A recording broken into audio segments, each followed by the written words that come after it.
Ito yung minor niya guys, no? Pakinggan natin yung minor niya. Okay. May usok din ito konti, no?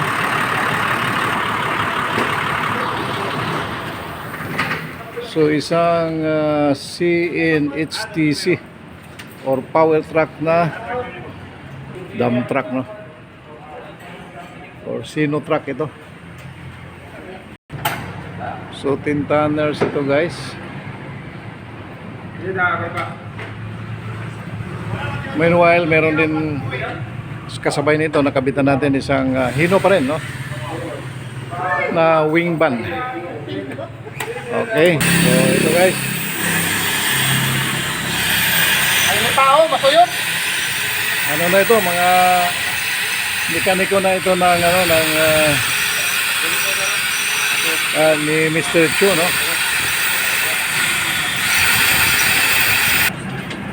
So guys, itong binibidyo natin guys, no? Ito yung fleet ni Mr. Chu, yung isang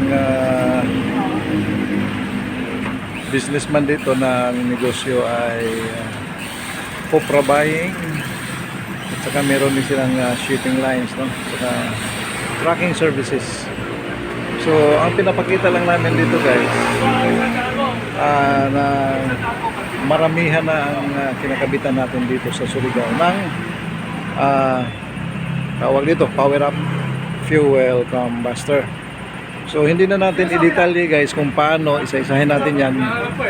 Hindi kasi proven na ito ni Mr. Chu na talagang malaki ang matitipid niya sa power up fuel combustor in terms of fuel and oil, no? So bonus na yung lumakas yung makina niya at gumanda ang kondisyon nito. So magiging less maintenance siya dahil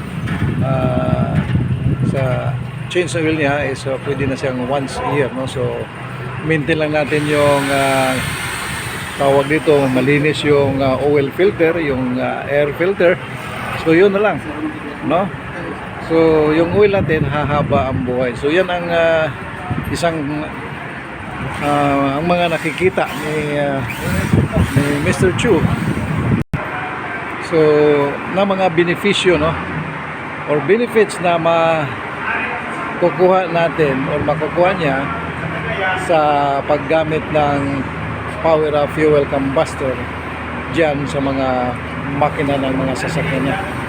Okay, so imagine pati roro pinalagyan na rin niya dahil malaking katipiran ang makukuha niya lalo na sa diesel fuel.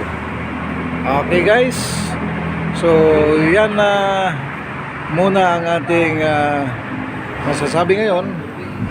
So pag sinabi nating testing, comparison, dami na nating ginawa guys, and wala pa namang pumalpak talaga na testing natin. So talagang nagbago ang kondisyon ng ating makina. Okay.